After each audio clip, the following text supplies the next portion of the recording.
So I want to go over the skills that we have covered with Miss Chloe. So you've got one spot that you can go to review everything. So this first exercise that we go over is relax on a mat. And what we want from Miss Chloe is that she comes on over to the mat and gives us a nice relaxed body posture. So that is a down, very good. And then ideally having her rest her chin down on the mat and having her little hips cocked out to the side. Perfect is ideally what we're looking for. We remain 100% silent during this exercise. We actually want Miss Chloe to realize that she can do this 100% on her own accord and perfect. Relax herself and calm herself down. So the trigger for the exercise is just any towel or any mat, and what you'll do is break it out, set it down on the ground, come on over towards it, and then just give her treats as she is relaxing and going into increasingly relaxed body postures. So you can utilize this for plane rides, for dog-friendly hotels, and really anything that gets Miss Chloe wound up in the future. Those are two, real extreme examples. But one thing I like to do, perfect, is do relax on a mat. When my dog's at a park and there's a lot of activity going on, so there's kids running around, bicycles, other dogs, and they have the capacity to calm themselves down or relax themselves. I've used it for Chloe with our loose leash walking, so gone out front, done relax on a mat, and then walked around with her so she can be desensitized to the environment in the front yard. So we just put the mat down, she came on over, laid down, and relaxed. And once she's in that nice relaxed body posture, all the other craziness that's going on around her, it's going to be perceived as a-okay, not a threat. We're relaxed, and so the body positioning and body language is basically sending a signal to our brain, perfect, that everything's a-okay and we're fine. So it's basically like when you walk into a room, say to pull your shoulders back, stand up straight, and put on an air of confidence. It's the exact same thing, to where it's a fake it till you make it situation initially, to where they can be stressed out, but they relax themselves, and you're counter conditioning them to whatever that additional stimulus is. So can't say enough good things about the relax on a mat exercise, and it's definitely something that can be utilized in the future. And you can use it for short periods of time before your walk. It could be simply 30 seconds of relax on a mat and then go on your journey. So it doesn't have to be something that's super prolonged.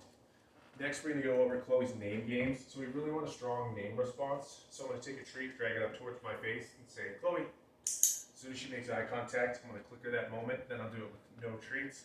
Chloe. She's got to look at me even though I'm not dragging the treats up towards my face.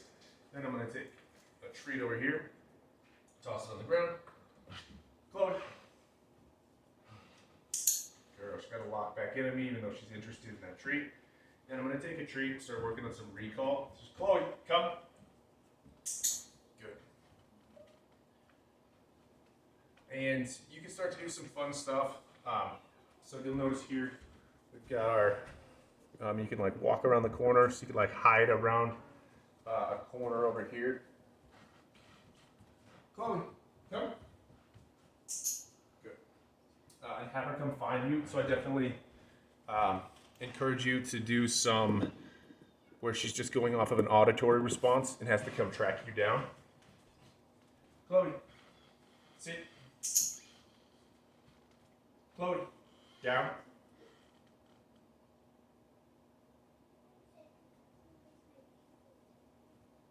So you'll notice there that took her just a moment. That's fine. We're always going to say our commands one time and give her an opportunity to think it through. Oh, she was off camera there. Let's get our little cutie over here. Chloe, down.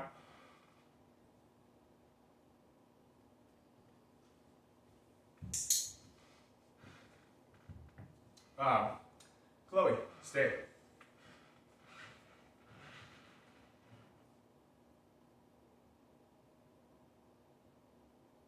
Free. Good girl. So with her stay, I simply put my hand up and walk away from her. Right now we're walking backwards from her, and we're at about 12 feet, which is great. Um, it's always going to be more challenging if I turn away from her. So if it looks like this, Chloe, down. Good girl. Stay.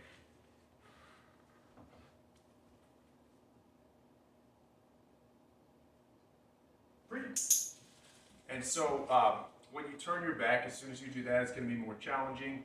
And if she's in a stage, she's over here, we're walking by her, that'll be more challenging. We're not quite at that stage yet, but we are where she can give us a down and we can walk backwards from her consistently, which is great. So you can start to cultivate longer and longer distances. So distance and distraction are going to be the two variables that you can alter to make things more challenging. Very good. So I actually really like that. Before she would have wanted to pounce on me, but she did a little half jump, which is good. So let's actually go over that next. Chloe. Chloe. Space.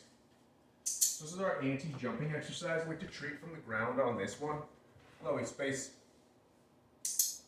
And the only thing I require is that she's outside of my 2-foot bubble and that she's stationary. Chloe. Didn't even ask her. She knew what we were doing. She's a smart lady, and what you're looking for on those is a stationary. She's outside of your 2-foot bubble. For the most part, she'll usually give me space. Good. A sit, but if she just stands there, that's fine. I don't care. I just want her to be outside my bubble. So you'll notice here. Let's give her a second on this one. Chloe, space.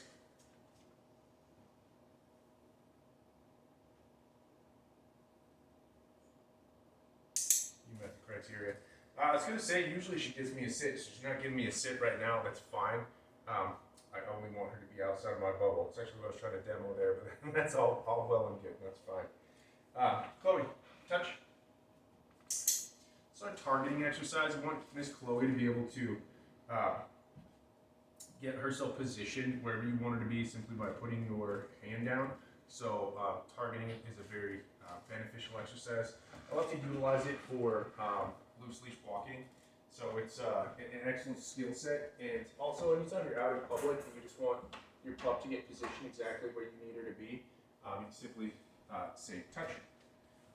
And she'll come up and get right where she needs to be positioned and also focus back in on you. So we worked a lot on our leave it as well. So you can work with as many different items as you can, and it can be really helpful to have her make a more broad-based association with leave it. But what I'm going to do here, I'm going to take some treats. I'm going to put in front of her face. She has to leave it. Leave it. Actually, I want that to be more definitive. Let's do this from the side here so you can get a better view on this. Leave it. Good. That was better. That's what we're looking for. She really pulls back. We really want that definitive pull away, even though she's interested. It's actually been one of the trickier things to work on her with. She's like, well, she gets interested. Leave it. Good. Very good. Another thing we've been doing is just working on putting on some different surfaces. So I've been putting some treats down. Right now I'm at the point to where I have my hand over it like a little teepee, and then I can tell her to leave it. Leave it. Pull back. Leave it. And then lastly, just playing with some different items. So we're going to take this here. And she can actually, I think she'll be have a great time playing fetch, because she actually really likes to go get some different items. Chloe, come. Leave it. Good girl. I think she really likes this game. Yeah, back there. Chloe, come. Leave it. Good girl. And it's great to play around. And you could also have it in your hand. Leave it. She's got to leave it. So just get used to any old way you have it, she's got to leave it. It's very, very good. Why are you so amazing? You're so amazing. So definitely want to continue to work on that with as many different things as you can. Very, very good.